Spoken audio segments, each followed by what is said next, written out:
जय हिंद दोस्तों, एक वाई डेस्टिनेशन कोचिंग क्लासेस में आपका स्वागत है। आज मैं आपको क्लास 12th का केमिस्ट्री का एक बहुत ही अच्छा सा टॉपिक और वेरी इंपॉर्टेंट टॉपिक बताने जा रहा हूँ, कोलराउस का नियम। ये एग्ज़ाम के पॉइंट ऑफ व्यू से बहुत अच्छा क्वेश्चन माना जाता है और ये अक्सर करके आता ही है। चलिए ध्यान देते हैं। कोलराउस का नियम क्या कहता है? किसी विद्युत अपघट्य पदार्थ में यदि हम देखें कि जब कोई जल में कोई विद्युत अपघट्य पदार्थ घोला जाता है तो विद्युत अपघट्य पदार्थ अपने आयनों में टूट जाता है या आयनित हो जाता है, सीधी सी बात कह सकते हैं। ठीक है, और हम उसमें जल और मिलाते जाएं, मतलब कि उस विद्युत अपघट्य पदार्थ के विलयन को तनु करते जाएं और पतला करते जाएं, तो एक ऐसी स्थिति आती है कि उस विलयन का तुल्यांक चालकता और मोलर चालकता उसमें उपस्थित धन आयनों और ऋण आयनों के योगफल के बराबर होता है। ठीक है, समझेंगे यहाँ पर कि कोई हम एक पात्र ले लेते हैं, आपको यहीं पे दिखा दिया जाए। और इस पात्र में पहले से हमने जल लिया है H2O, और इसमें हम घोल रहे हैं, मान लेते हैं कि NaCl, विद्युत अपघट्य पदार्थ जिसको जल में घोलने पर उसका जलीय विलयन के रूप में जब विलयन प्राप्त हो तो उसके आयन वियोजित हो जाएं, टूट जाएं। तो जैसे इसमें नमक घोलेंगे, NaCl घोलेंगे, तो नमक में का जो Na है, सोडियम है, वो प्लस के रूप में टूट जाएगा और जो Cl है वो माइनस के रूप में टूट जाएगा। ठीक है, तो यहाँ पे ये कह सकते हैं कि जब किसी जल में NaCl घोला जाता है तो इसका आयनन हो जाता है Na प्लस और Cl माइनस के रूप में। तो इन्हीं की तथ्यों की बात इस पे बताई जाती है नियम के रूप में कि जब किसी विद्युत अपघट्य पदार्थ में या को जल में घोला जाता है तो वह अपने आयनों के रूप में वियोजित हो जाते हैं या टूट जाते हैं। ठीक है, तो इस स्थिति में अनंत तनुता पर देखा जाता है कि उस विलयन की जो तुल्यांक चालकता है वह उसमें वियोजित हुए आयनों के योगफल के बराबर होता है। अगर हम मोलर चालकता की भी बात करें इसमें, तो अनंत तनुता पर इस विलयन की मोलर चालकता इसमें उपस्थित आयनों के योगफल के बराबर होती है। इसे ही कोलराउस का नियम कहा जाता है। अर्थात कोलराउस के नियम से तुल्यांक चालकता और मोलर चालकता की परिभाषा अच्छे से आयनों के आधार पर दी जा सकती है। ठीक है, चलिए तो हम इस बात को लिखते हैं, थोड़ा सा इसको हटाया जाए यहाँ से और इसको हम इसमें लिखते हैं। कह सकते हैं कि कोलराउस के नियम में जो आयन होते हैं, विद्युत अपघट्य पदार्थ के आयन, वो महत्वपूर्ण भूमिका निभाते हैं। कोलराउस के नियम में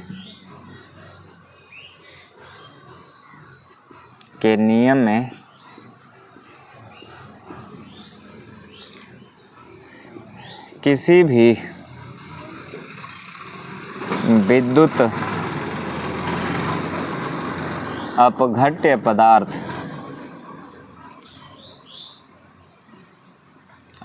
पदार्थ के आयन महत्वपूर्ण भूमिका निभाते हैं।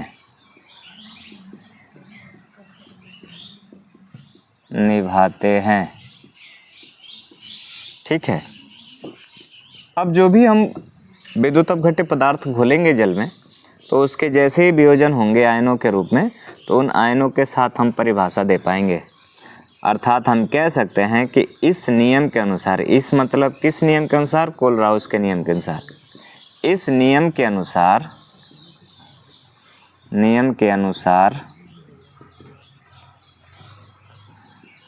अनंत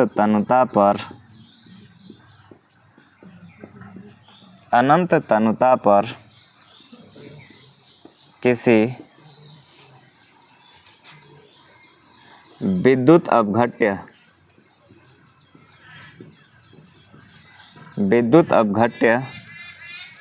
के जलीय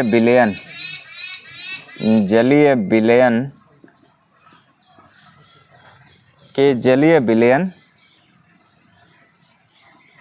का तुल्यांकी चालकत्व या चालकता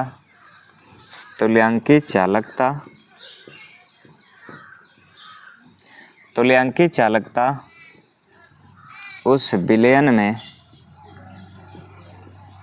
विलयन में उपस्थित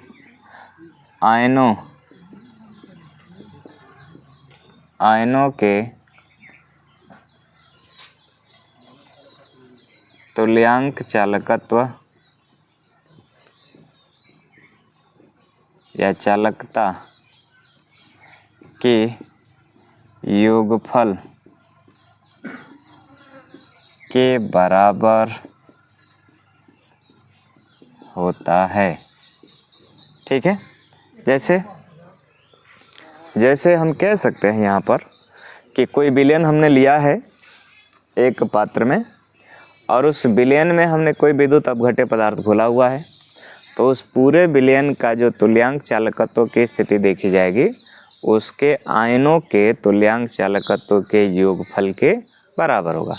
अर्थात कह सकते हैं इसको सांकेतिक रूप में लेम्डा EQ इन्फिनिटिव बराबर लेम्डा EQ इन्फिनिटिव, अब यहाँ पे आप कह सकते हो धन वाला, प्लस यानी धनात्मक आयन है, लेम्डा EQ इन्फिनिटिव ऋणात्मक।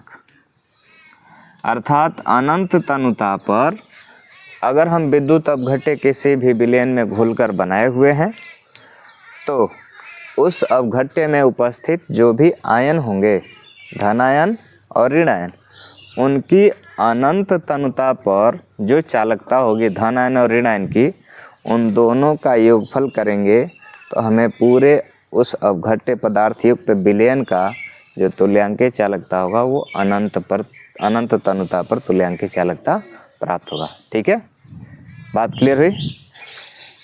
इसी के आधार पर हम मोलर चालकता की भी व्याख्या कर सकते हैं। ठीक है, तो इसी के आधार पे जब मोलर चालकता की व्याख्या होगी तो बिल्कुल सेम सिचुएशन यही होगा, लेकिन उसमें भी आयन की ही स्थिति देखी जाएगी। ठीक है, उसमें भी आयन की बात की जाएगी। ये तुल्यांक चालकता के आयन की बात है तो उसमें हम मोलर चालकता की बात कर लेंगे। ठीक है, तो उम्मीद कर रहे हैं कि ये चीज़ें क्लियर हो गई होंगी। आगे बढ़ते हैं।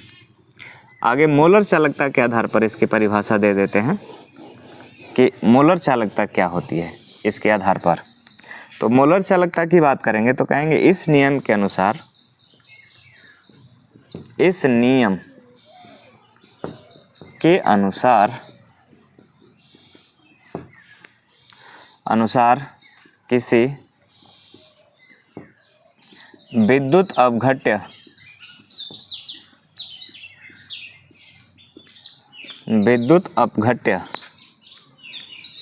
के जलीय विलयन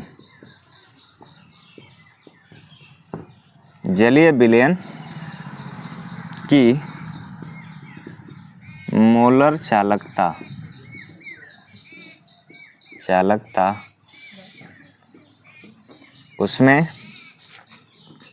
उसमें अर्थात विलयन में उसमें उपस्थित आयनों के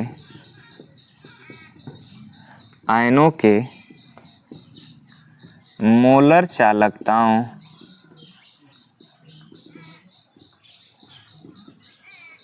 चालकताओं के योगफल के बराबर होती हैं,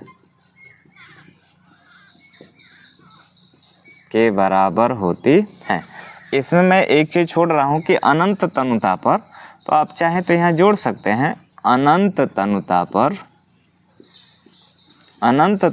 पर किसी विद्युत अपघट्य के जलीय विलयन की मोलर चालकता उसमें उपस्थित मोलर आयनों के मोलर चालकताओं के योगफल के बराबर होता है। तो अनंत तनुता पर आप चाहें तो दोनों परिभाषा में लगा सकते हैं, ठीक है, कि अनंत तनुता की स्थिति देखी जाए तो इस नियम के अनुसार अनंत तनुता पर किसी विद्युत अपघट्य के जलीय विलयन की मोलर चालकता उस अपघट्य में उपस्थित आयनों के मोलर चालकताओं के योगफल के बराबर होता है, ठीक है।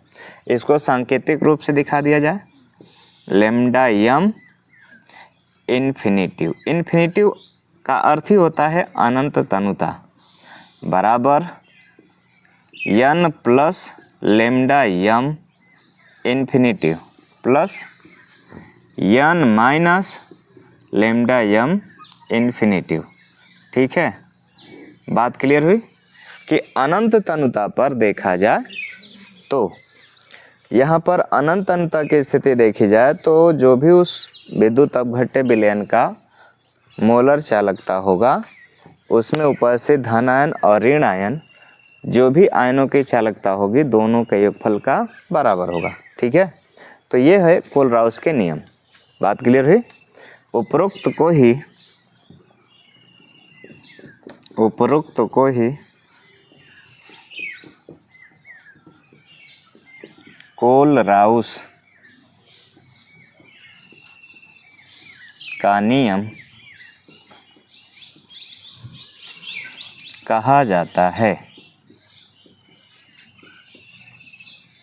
हाँ, अगर इसमें ये दिखाना हो कि इसके बराबर क्या है तो आप कह सकते हैं लैम्डा यम इन्फिनिटिव अर्थात अनंत तनुता पर मोलर चालकता। अगर n प्लस कह दें या n माइनस कह दें तो ये कह सकते हैं विद्युत अपघट्य का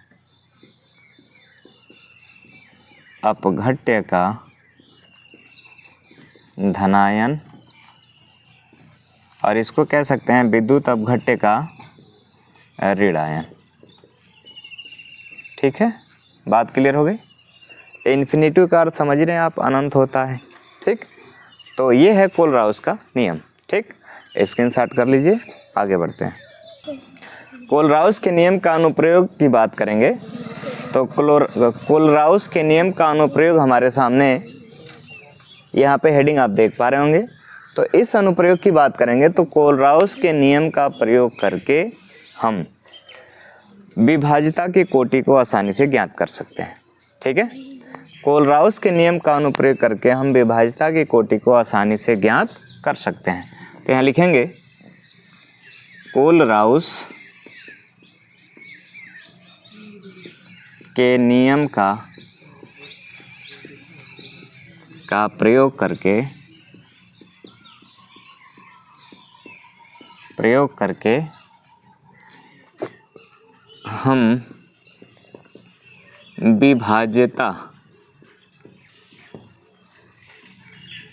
की कोटि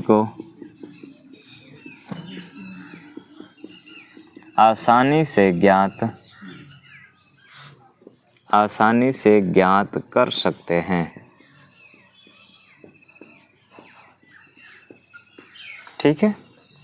अर्थात विभाज्यता की जो कोटि होती है उसका हम ज्ञात करेंगे मान। तो इसमें एक विशेष बात देखी जाती है कि विभाज्यता की कोटि में किसी भी सांद्रता पर उस विद्युत अपघट्य पदार्थ की मोलर चालकता किसी भी सांद्रता पे हो तथा उसी अपघट्य पदार्थ की अनंत तनुता पर तुल्यांकी चालकता जितनी भी होती है, इन दोनों के अनुपात को ही कोलराउस के नियम का प्रयोग करके हम आसानी से विभाज्यता की कोटि ज्ञात कर सकते हैं।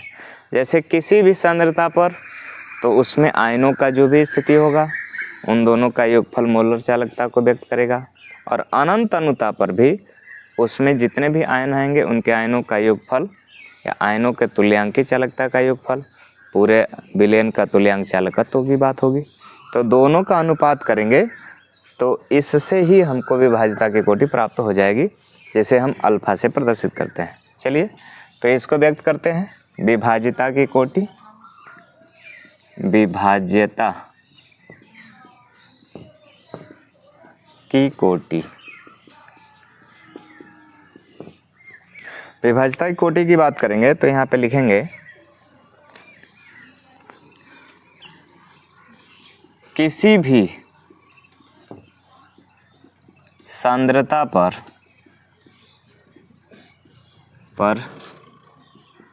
विद्युत अपघट्य पदार्थ की मोलर चालकता तथा अनंत तनुता पर उस अपघट्य पदार्थ का तुल्यांकी चालकता के अनुपात को ही विभाज्यता की कोटि कहा जाता है। ठीक, इसे अल्फा से प्रदर्शित किया जाता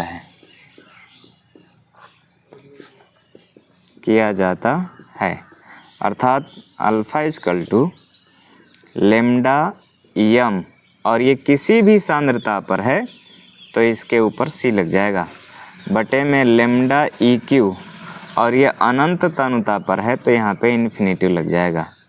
ठीक है, यही हमारा विभाज्यता की कोटि ज्ञात करने का फार्मूला होता है और आसानी से इस पर हम इसको मान को रख के ज्ञात कर सकते हैं। ठीक है, ये एक छोटा सा अनुप्रयोग रहा कोलराउस के नियम का।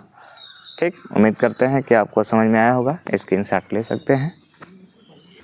आज मैं आपको एक बहुत ही प्यारा, बहुत ही अच्छा सा टॉपिक फैराडे का नियम बताने जा रहा हूँ। थोड़ा सा ध्यान देंगे तो सारी चीज़ें क्लियर हो जाएंगी। चलिए, तो यहाँ पर जो भी आप देख रहे हो यहाँ पे स्थितियाँ, इन स्थितियों को विशेष रूप से फैराडे के नियम तो फिजिक्स में भी होते हैं, लेकिन हम यहाँ पे आपको 12th के केमिस्ट्री वाले लेसन में वे यूनिट 2 के कह सकते हैं कि यूनिट 2 के अंतर्गत यहाँ पे बताने जा रहे हैं फैराडे के नियम को, यानी विद्युत अपघट्य पदार्थ के अंतर्गत। ठीक है, तो विद्युत अपघट्य पदार्थ क्या होता है ये आपको पिछले वीडियो में बता दिया गया है। ठीक है, एक बार फिर से रिवाइज कर देते हैं, बस कुछ ही सेकेंडों की बात। जब किसी पदार्थ को हम जल में घोलते हैं तो वे पदार्थ जब अपने आयनों के रूप में टूट जाते हैं तो इस प्रकार के पदार्थों को विद्युत अपघट्य पदार्थ कहा जाता है। कभी कभी कहा जाता है कि वे पदार्थ जिनके जलीय विलयन में विद्युत धारा प्रवाहित करने पर वो अपने आयनों के रूप में टूट जाते हैं तो उसमें घुले हुए पदार्थ को हम विद्युत अपघट्य पदार्थ कहते हैं। तो ठीक विद्युत अपघट्य पदार्थ के आधार पर फैराडे ने अपना नियम दिया था। ठीक है, यहाँ पर लिखेंगे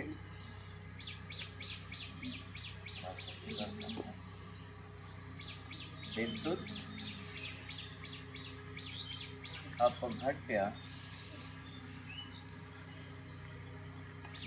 अपघट्य पदार्थों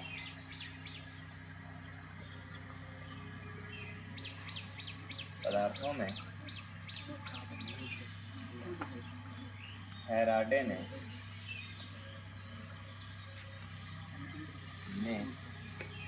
अपना 2 मुख्य नियम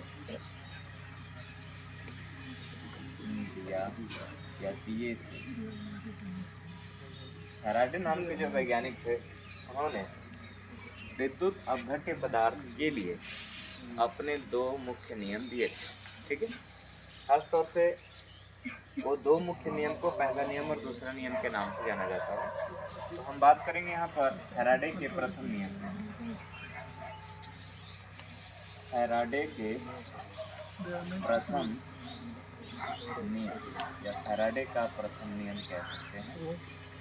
फैराडे का प्रथम नियम किसी विद्युत अपघट्य पदार्थ में, खास तौर से हमने एक पात्र ले लिया और इस पात्र में हमने सबसे पहले जल ले लिया,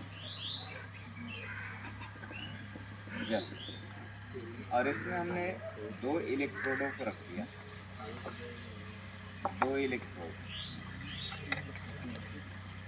एक होता है एनोड और दूसरा होता है कैथोड। अगर हमने एनोड और कैथोड दोनों इलेक्ट्रोडों को किसी विद्युत अपघट्य पदार्थ में, विद्युत अपघट्य पदार्थ,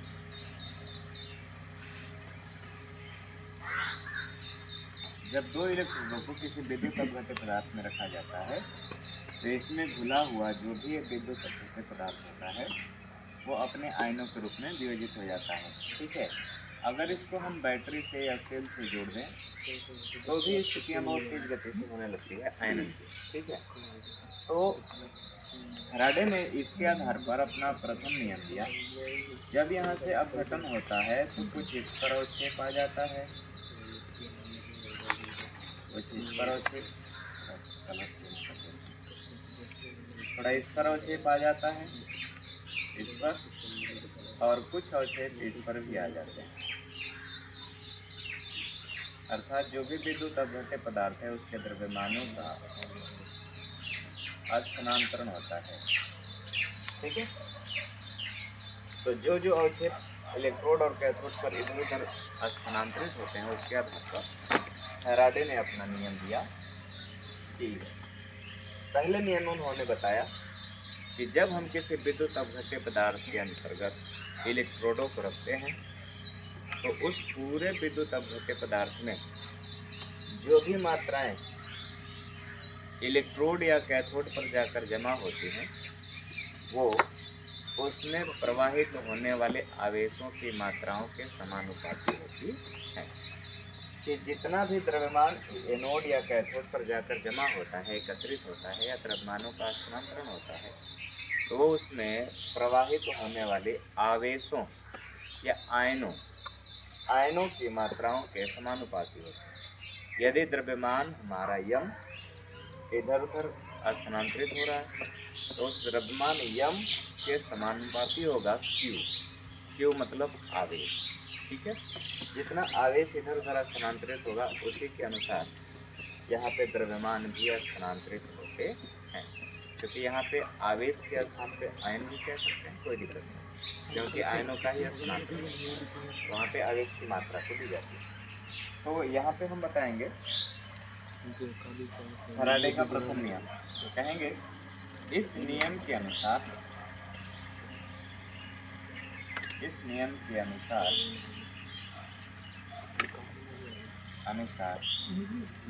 फैराडे ने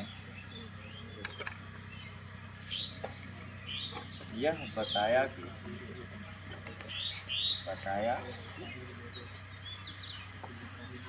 किसी विद्युत अपघट्य पदार्थ में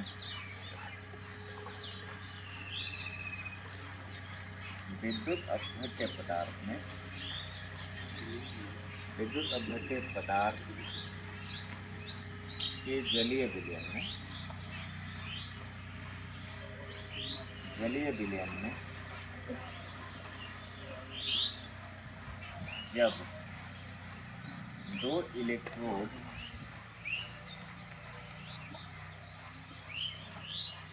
इलेक्ट्रोड कह सकते हैं एनोड कैथोड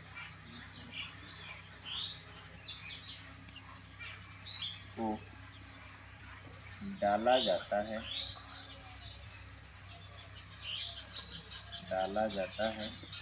तो इन पर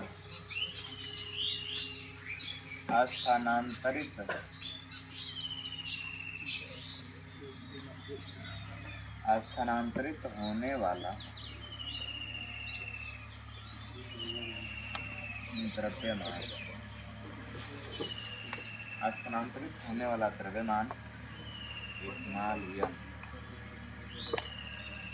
उसमें मतलब विद्युत अपघट्य में उसमें प्रवाहित होने वाले या वाली आवेशों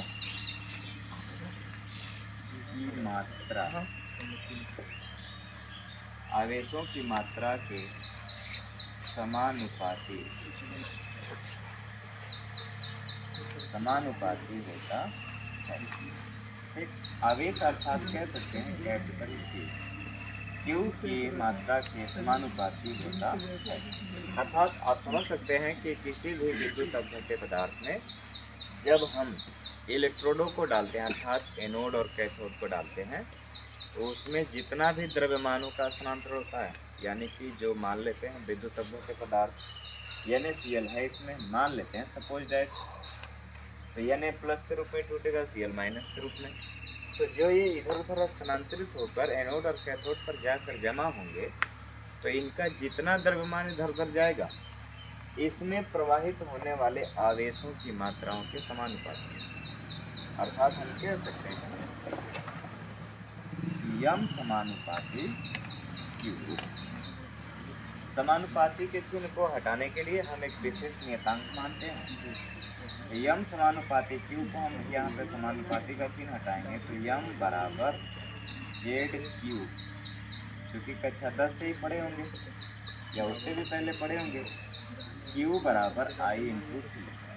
तो इसकी जगह पे हम रख सकते हैं क्यू की जगह पे आई इंटू टी, तो यम बराबर जेड आई। यही होता है फैराडे का प्रथम नियम। ठीक है, उम्मीद करते हैं कि आपको बातें बहुत बिल्कुल आसानी से सरलतम रूप में समझ में आई होगी।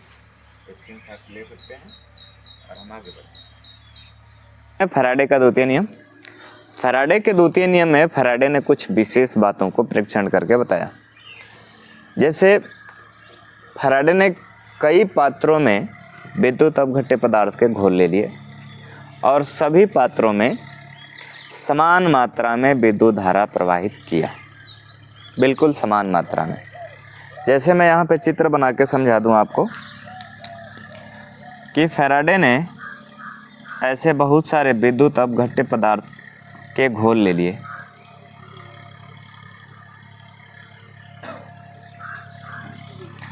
बहुत ऐसे हम 3 ठो ही बनाए हैं, वो और भी ज़्यादा ले सकते थे, और सभी में समान मात्रा में विद्युत धारा प्रवाहित किया, समान मात्रा में।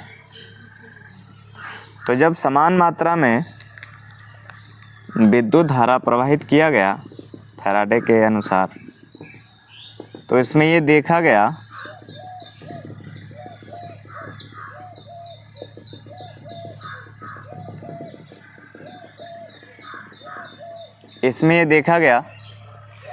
कि इन पात्रों में जो भी द्रव्यमान की मात्राएं स्थानांतरित हो रही थी वो सभी मात्राएं इन विद्युत अपघट्य पदार्थों के तुल्यांकी भार के समानुपाती हो रही थी, कि जितना इसका तुल्यांकी भार होगा इसका यानी विद्युत अपघट्य पदार्थों के घोलों का, उसी के समानुपाती के रूप में द्रव्यमानों का स्थानांतरण हो रहा था।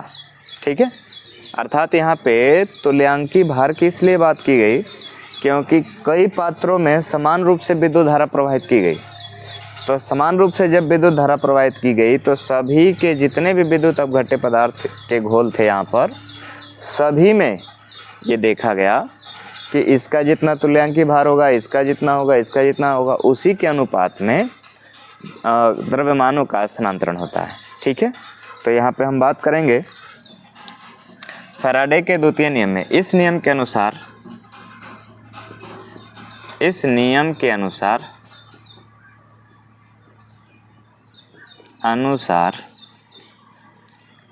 जब कई प्रकार के विद्युत अपघट्य पदार्थों के घोलों में जब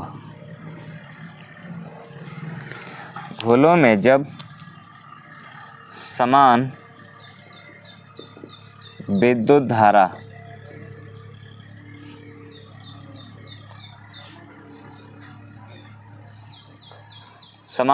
धारा प्रवाहित की गई तो उनमें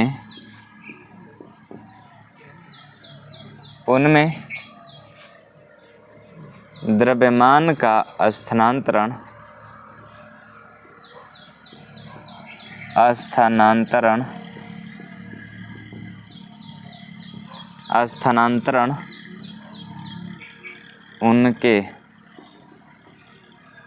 उनके मतलब विद्युत अपघट्य पदार्थ के उनके तुल्यांकी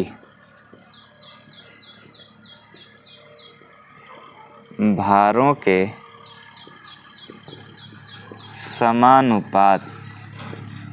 समानुपातिक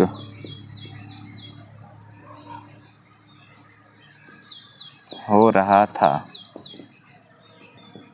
ठीक है, कह सकते हैं कि जब हम कई प्रकार के विद्युत अपघट्य पदार्थों के घोल में समान प्रकार की विद्युत धारा प्रवाहित किया तो उसमें जो भी द्रव्यमानों का स्थानांतरण हो रहा था वो बिल्कुल उसके तुल्यांकी भारों के समानुपाती हो रहा था। ठीक है, अर्थात हम कह सकते हैं यहाँ पर m1 समानुपाते e1, m2 समानुपाते e2, m3 समानुपाते e3। अगर और भी हमने लगा दिया ना इस तरह से डॉट डॉट डॉट डॉट, और भी इस तरह के उपकरण लगाया गए और या फिर कह सकते हैं पात्र में विद्युत अपघट्य पदार्थ घोला गया तो इस तरह की स्थितियां आपके सामने दिखाई देंगी। अर्थात अगर इनका अनुपात किया जाए तो m1 बटे m2 बराबर e1 बटे e2। और भी होंगे तो m जैसे यहाँ पे आप लिखेंगे तो और भी इस तरह के संबंध बनते जाएंगे। m2 बटे में m3 बराबर e2 बटे में e3। जैसे यहाँ पर हम कह सकते हैं कि द्रव्यमान m1 है और इसका तुल्यांक कह सकते हैं तुल्यांकी भार e1, m2 और यहाँ पे e2, m3 और यहाँ पर e3। ठीक है, तो इस तरह के दो नियम थे फैराडे के।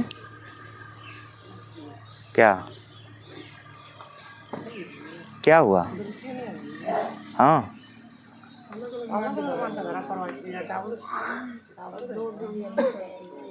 भिन्न भिन्न मान से प्रवाहित होगा कि अभी समान दे रहा था जी। चेक करो तो मोबाइलिया में।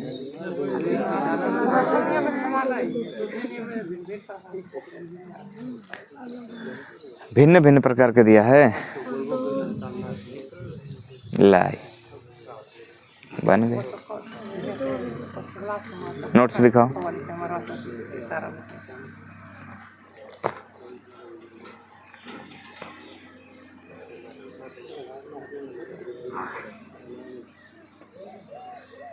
उपकरण तो हमें सामान्य प्रकार वाला बनाया ना यहाँ पे।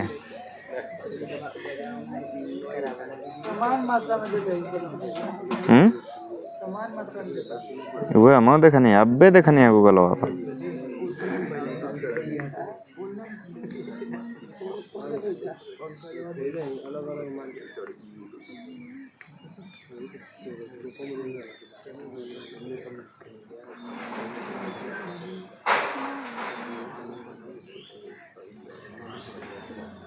चेक करो गूगल पे क्या दे रहा है।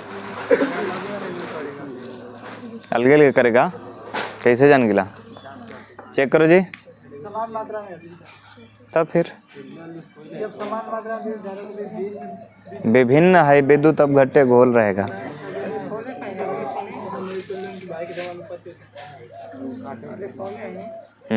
हम्म,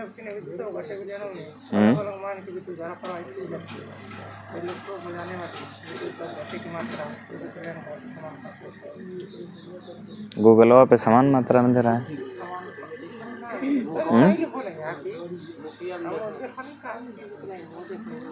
कोई किताब लाया केमिस्ट्री का?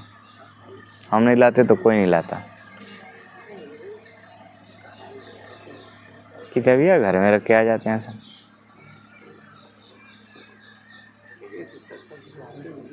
क्या दिया है? द्वितीय नियम जल्दी से चेक करो।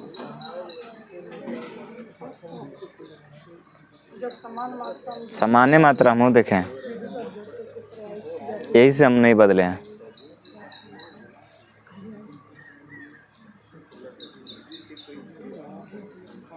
कहीं यूट्यूब पर चेक कर लो फैराडे का द्वितीय नियम। विद्युत अपघटन में इलेक्ट्रॉन की धातु का एकत्रित या निकासी भार उसके तुल्यांकी भार का सिद्धांत करते। धारा और रकना में नहीं क्यों? अब बताओ।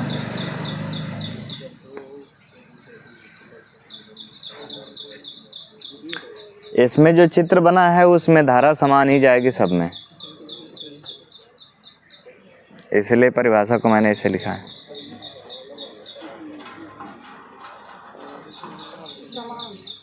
समान दे रहा है, जो नोट्स में भिन्न भिन्न लिखे हैं उसको समान कर लीजिए। 2 बिलियन में तो एक ही इस तरह से तार से जोड़ लीजिएगा, क्योंकि मैंने भी कई जगह चेक किया तो समान ही दे रहा था। अलग अलग समान कर लिया। ओके,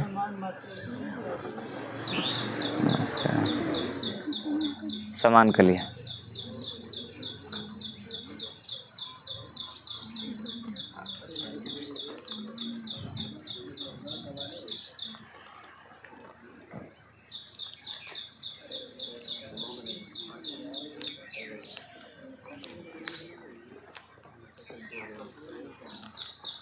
हो गया?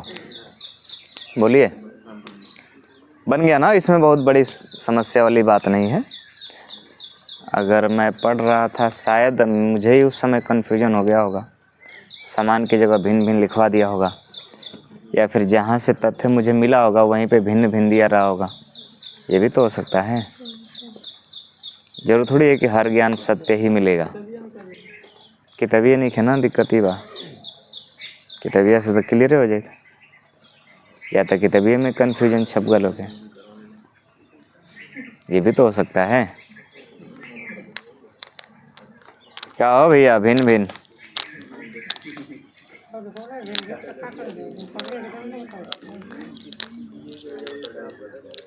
भिन्न भिन्न दिले।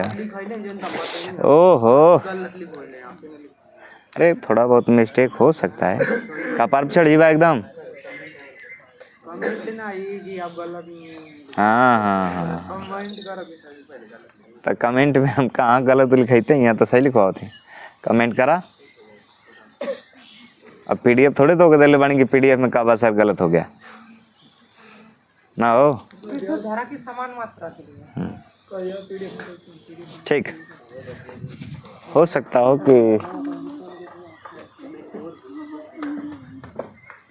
हो कि मिसिंग हो गया होगा। हम ही से अपनी गलती हम मानने के लिए तैयार रहते हैं भाई, उसमें कोई शर्मिंदगी वाली बात नहीं है। चलिए, तो ये फैराडे के 2 नियम क्लियर हुए, ठीक।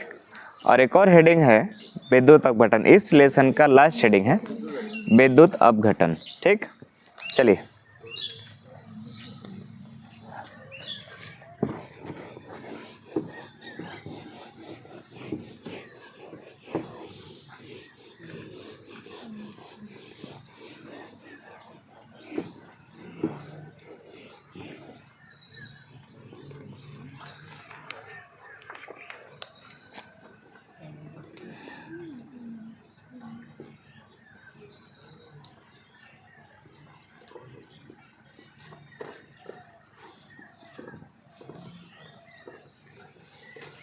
विद्युत अपघटन ठीक है।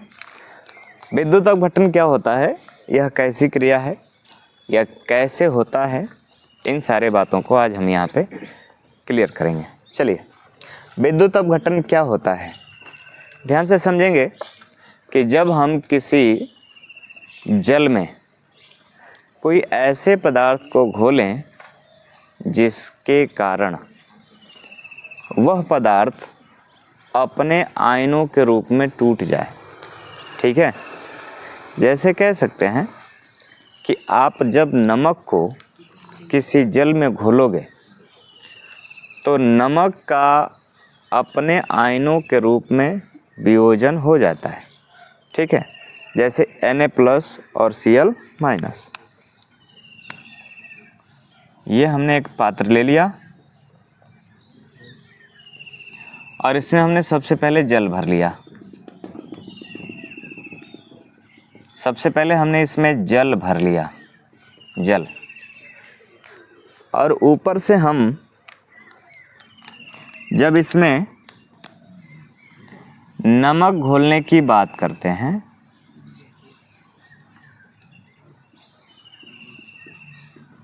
नमक घोलते हैं इसमें NaCl,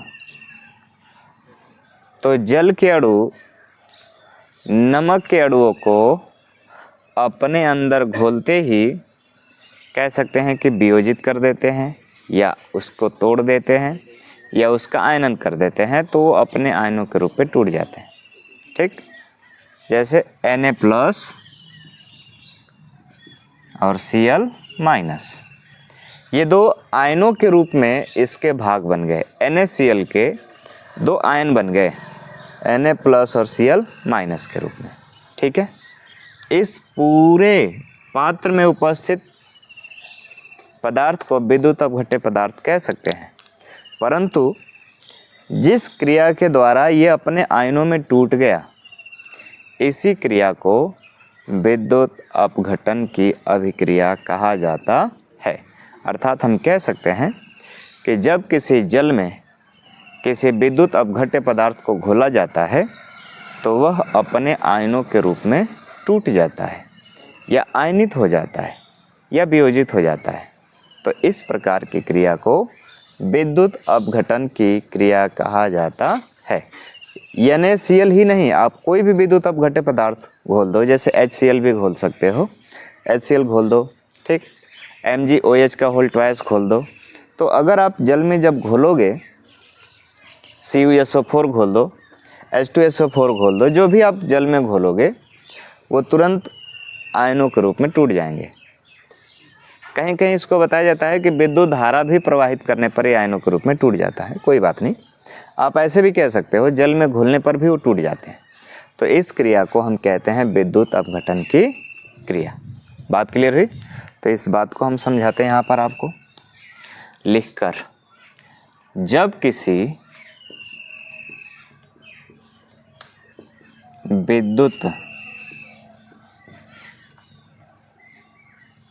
विद्युत अपघट्य पदार्थों को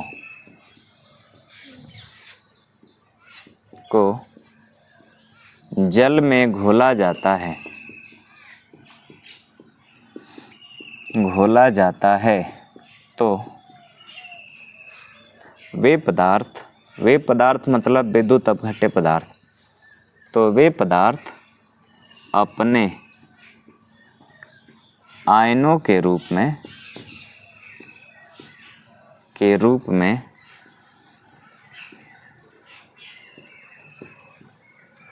वियोजित हो जाते हैं। वियोजित हो जाते हैं तो इस क्रिया को ही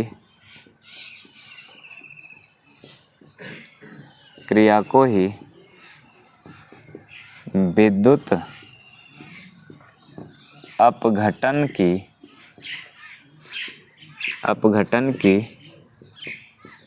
क्रिया कहा जाता है। ठीक है, विद्युत अपघटन की अभिक्रिया कहा जाता है। बात क्लियर हो गई कि नहीं? जैसा कि मैंने यहाँ पे आपको चित्र में समझाया है कि जब किसी जल में या विलायक में कह सकते हैं कोई अपघट्य पदार्थ यानी विद्युत अपघट्य पदार्थ घोलते हैं तो वह विलायक उस विद्युत अपघट्य पदार्थ को उसके आयनों के रूप में वियोजित कर देता है अपने अंदर घोलकर। तो जब पूरा एक विलयन बनता है घोलने पर तो विद्युत अपघट्य का विलयन हो जाता है, परंतु जब वो टूटती हुई क्रिया को प्रदर्शित करेगा या बताएगा तो इस क्रिया को ही हम कहते हैं विद्युत अपघटन की क्रिया। कि जब वो किसी अपघट्य पदार्थ को किसी विलायक में घोलते हैं तो विद्युत अपघट्य पदार्थ अपने आयनों में टूट जाता है, तो इस क्रिया को ही हम कहते हैं विद्युत अपघटन की क्रिया। ठीक है, बात क्लियर हो गई? तो उम्मीद करते हैं कि आपको ये सारे टॉपिक क्लियरली समझ में आए होंगे, अच्छे से समझ में आए होंगे। ठीक, तो आगे बढ़ते हैं और स्क्रीनशॉट आप इसका ले सकते हैं। ठीक है, ये लेसन समाप्त रहा।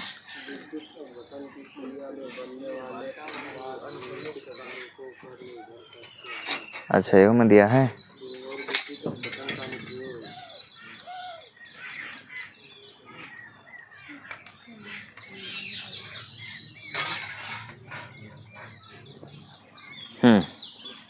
ये भी बताना है भी। निकालिए तो नोट्स, कुछ चीज़ें छूट रही हैं क्या? देखें तो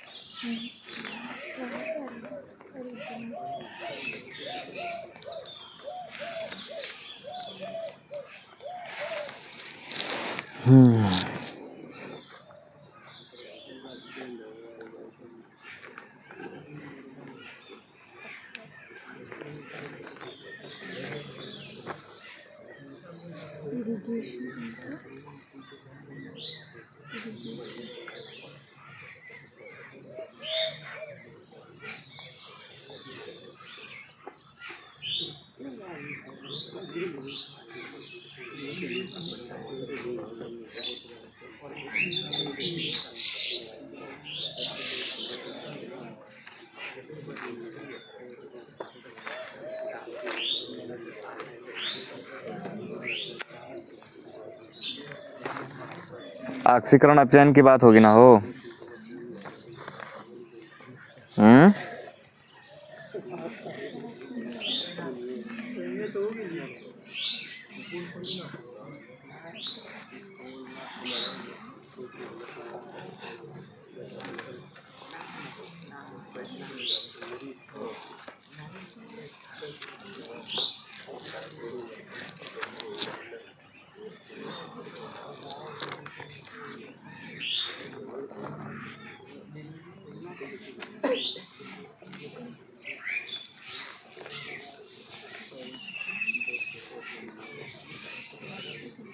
विद्युत अपघटन का अनुप्रयोग लिखवाते हैं, बाकी अपचयन उपचयन तो आप जानते हो। ठीक ना? धातुओं के संक्षरण से बचाव के लिए, हाइड्रोजन के निर्माण के लिए, भारी जल प्राप्त करने के लिए, कम क्रियाशील धातुओं के शोधन में विद्युत लेपन।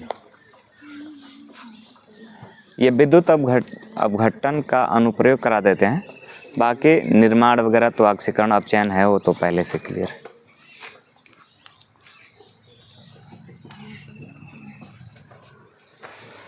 हमको लगा यहीं से समाप्त हो जाएगा। चलिए,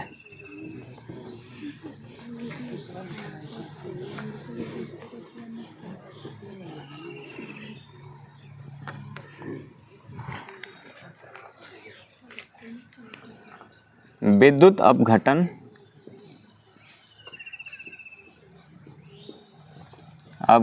के अनुप्रयोग। विद्युत अपघटन के अनुप्रयोग देखते हैं कि विद्युत अपघटन के द्वारा हम किस किस क्षेत्रों में इसका प्रयोग कर सकते हैं। ठीक, तो हम बात करेंगे कि विद्युत अपघटन के कुछ निम्नलिखित अनुप्रयोग होते हैं।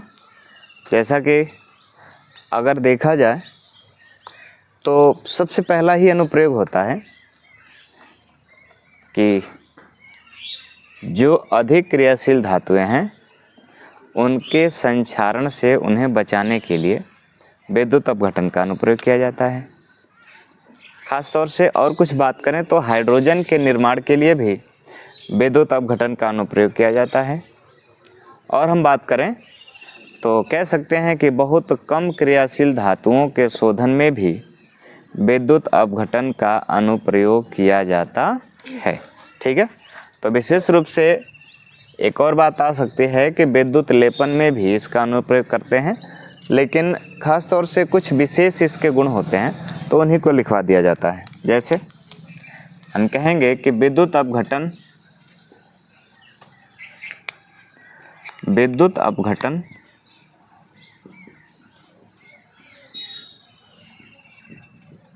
अपघटन के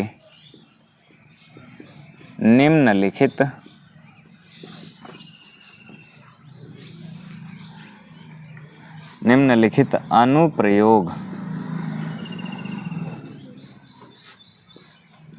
होते हैं। पहला, अधिक क्रियाशील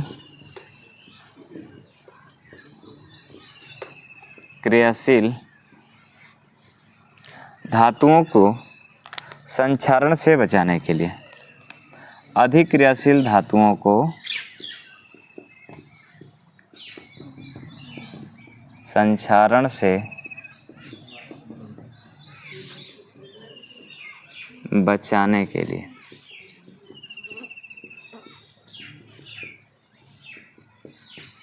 दूसरा, हाइड्रोजन यानी H2 हाइड्रोजन गैस के निर्माण के लिए विद्युत अपघटन का प्रयोग किया जाता है। और तीसरे की बात करें, कम क्रियाशील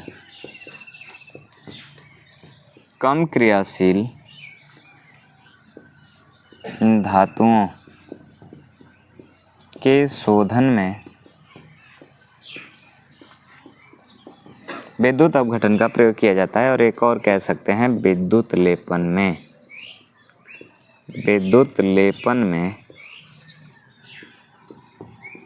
विद्युत अपघटन की क्रिया का अनुप्रयोग किया जाता है। विशेष रूप से कुछ इसके अनुप्रयोग थे। ठीक है, तो आप स्क्रीनशॉट लेकर इसको लिख सकते हैं। ठीक, बहुत बहुत धन्यवाद। एजेक्स निकालें, चलिए।